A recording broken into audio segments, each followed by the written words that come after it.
Salut les petits potes, aujourd'hui on va faire une prod trap gradure 2014. On va regarder la date il y a 11 ans, c'est-à-dire en 2014. J'étais pile dedans, bam. On va se trouver un petit one shot kit. Alors où est-ce qu'il y a des one shots ici là? Celle-là elle est bien. Et les petits potes, donc du coup on va se prendre cette belle, on se la met dans le piano roll comme ça. Et donc du coup là on va composer la mélodie. Donc il faut que ça soit un truc simple qui rentre dans la tête. En 2014, ils savaient bien faire ça. Donc du coup, on va pas trop se prendre la tête. On va commencer à composer en C directement. C'est le classique. Et après, vous verrez qu'on pourra monter et descendre les gammes. Alors déjà, on va faire le BPM. Donc là, bam. Donc du coup, en 2014, je pense qu'ils touchaient pas au BPM parce qu'ils savaient pas ce que c'était. Hop, comme ça, en C. Hop, là. Alors là, vous pouvez constater que si on reste appuyé sur la note, elle rejoue, elle se loupe. Donc là, le petit secret, c'est qu'on va aller chercher la loupe. Et là, c'est le use loop point. On se l'enlève comme ça. Comme ça, c'est pas grave. Et donc là, si on a ça là, par exemple. Non, alors ça, ça pue la merde.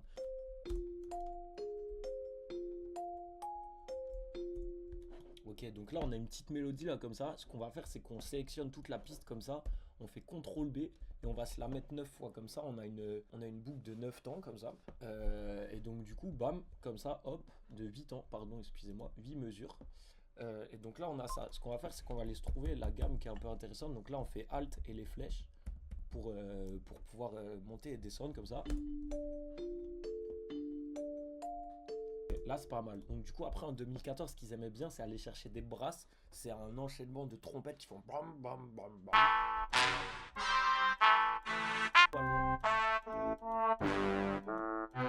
Donc là, Splice, c'est une banque de samples et de VST, enfin de presets de VST qu'on peut utiliser. Et donc là, simplement, on va s'écrire petite brasse comme ça. On va aller chercher des one shot. Hop. On peut la drag and drop comme ça. Donc on sélectionne l'image quand elle est achetée. Hop, et on va se la mettre là directement comme ça. Donc hop, petit snap. Donc là on voit que c'est un peu fort au bel. Donc du coup ce qu'on fait c'est qu'on va faire CTRL A, Alt et souris le mouse, souris de truc qui... Comme ça. On fait Alt et donc du coup ça va augmenter la vélocité de toutes les notes. Et là on entend que la basse est trop forte. Donc ce qu'on va faire c'est qu'on va se mettre la brasse en piste 2, là comme ça. Et donc notre brasse en piste 2, donc on va se la baisser. Et on verra pour lui rajouter des effets tout à l'heure. Maintenant on va aller chercher les drums. Donc là on va se mettre un clap tous les demi-temps, demi-mesure pardon. Hop comme ça. On se le CTRL B partout. Et maintenant on va aller se faire des hats. Celui-là il est bien, Carouf, pas mal, Carrefour ça définit bien les courses avec maman en 2014, vous avez l'image de toute façon, au Carrefour de Claye-Souilly, vraiment les meilleures courses. Donc là le secret c'est qu'on va se mettre en un tiers comme ça, c'est la manière dont votre grid elle va être séparée, et donc du coup c'est comme ça qu'on va pouvoir créer la rythmique. Donc là le but c'est que si on le fait jouer tous les temps, vous allez voir ça va donner une rythmique différente que si je jouais tous les demi-temps. On le veut. Voilà, et donc là si on fait ça, c'est pas très beau. Donc du coup ce qu'on va faire c'est qu'on va jouer directement sur des dessins avec la vélocité. Donc là on joue, on compose, c'est à votre oreille de composer, je suis pas votre professeur non plus. Ou alors sinon ce qu'on peut faire, on se le prend en line normalement, on se le fait jouer chaque demi-temps comme ça, et donc là on a le classique sheet du hi-hat. Et donc là ce qu'on peut aller chercher c'est en un tiers sur les fins de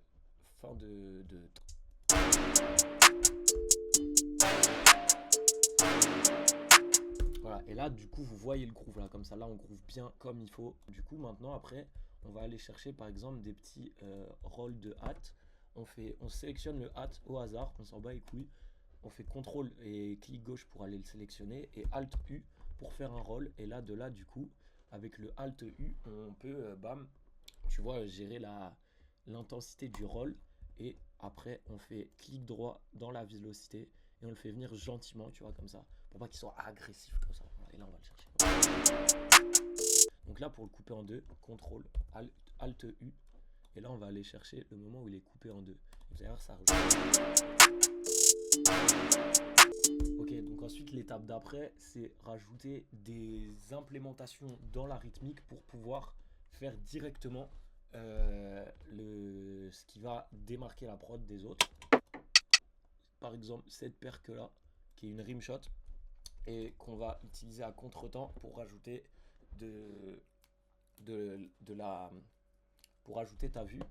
Donc là, 2015 qu'ils aimaient bien utiliser, c'était le triangle. Donc je suis pas sûr de le trouver dans mes drum kits parce qu'il faut le chercher.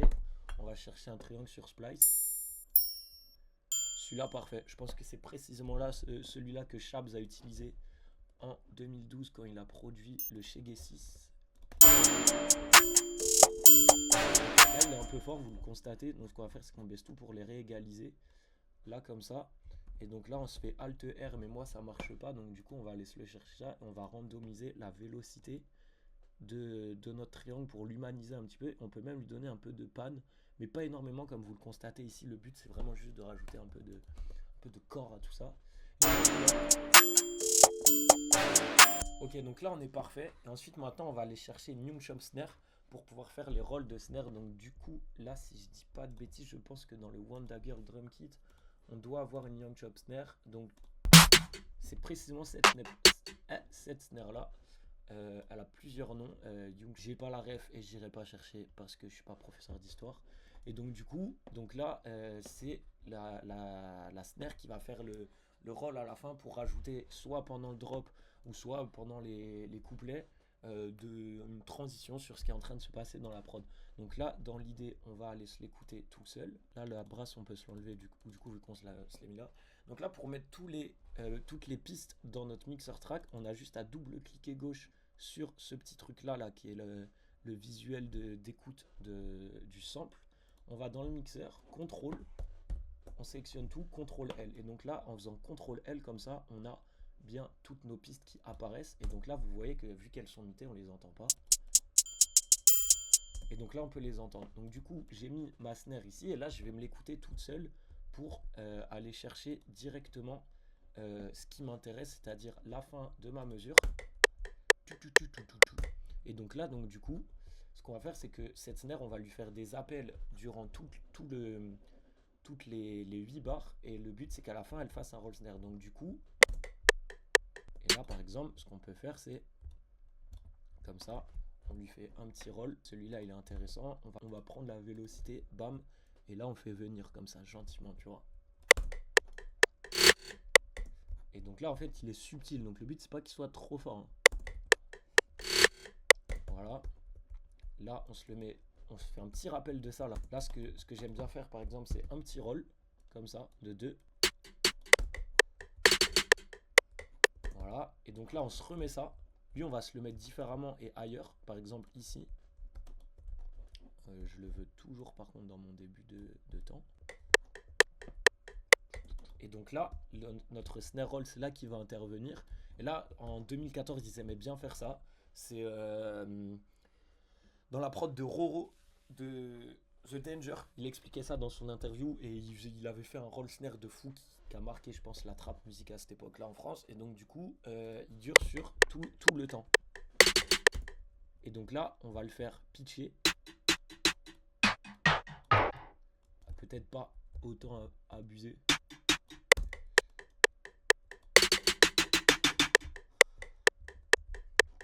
Et là, par exemple, pour le dernier, on peut lui faire un... Et voilà. Et là, donc, du coup, si on le joue avec le tout, donc là, on joue tout en même temps.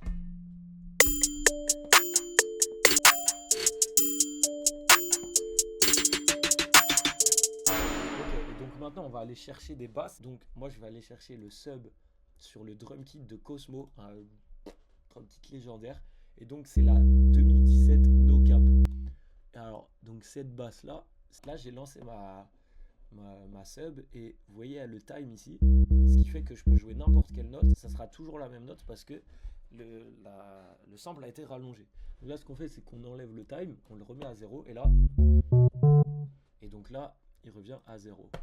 Donc là, du coup, on va aller faire une basse classique et on va la jouer une octave au-dessus pour entendre avec tout si la note est la bonne et ensuite on la baissera d'une octave pour pouvoir qu'elle joue en basse fréquence et avoir un impact en termes de sub, c'est-à-dire entre 20 et 50 Hz dans nos oreilles, tout simplement.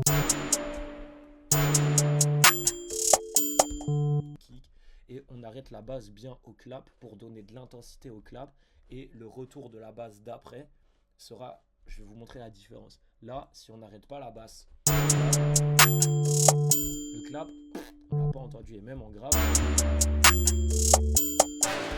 alors que là, si on coupe au clap, le clap il est là par exemple. Et donc là, pour accentuer, pour faire un truc bien 2014, on va aller bien faire un petit slide comme ça. Donc on double-clique gauche sur notre note, on le met comme ça en slide, accepter.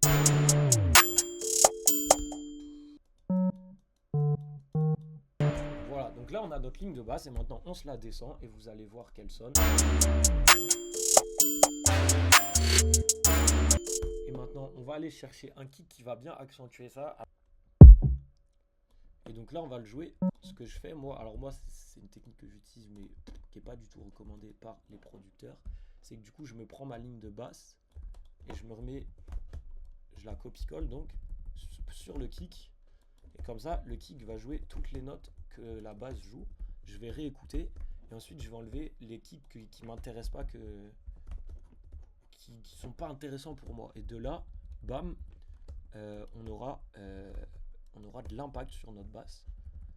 Alors, ce qu'on fait aussi, c'est qu'on se met la vélocité à fond et qu'on baissera donc dans le mixeur comme ça la hauteur du kick pour que dans la théorie il tombe à 0, mais dans la pratique tout ce qu'on veut c'est un kick qui sonne impactant. Donc si le kick sonne à 3, on s'en bat les couilles, nous ce qu'on veut c'est un kick qui soit impactant.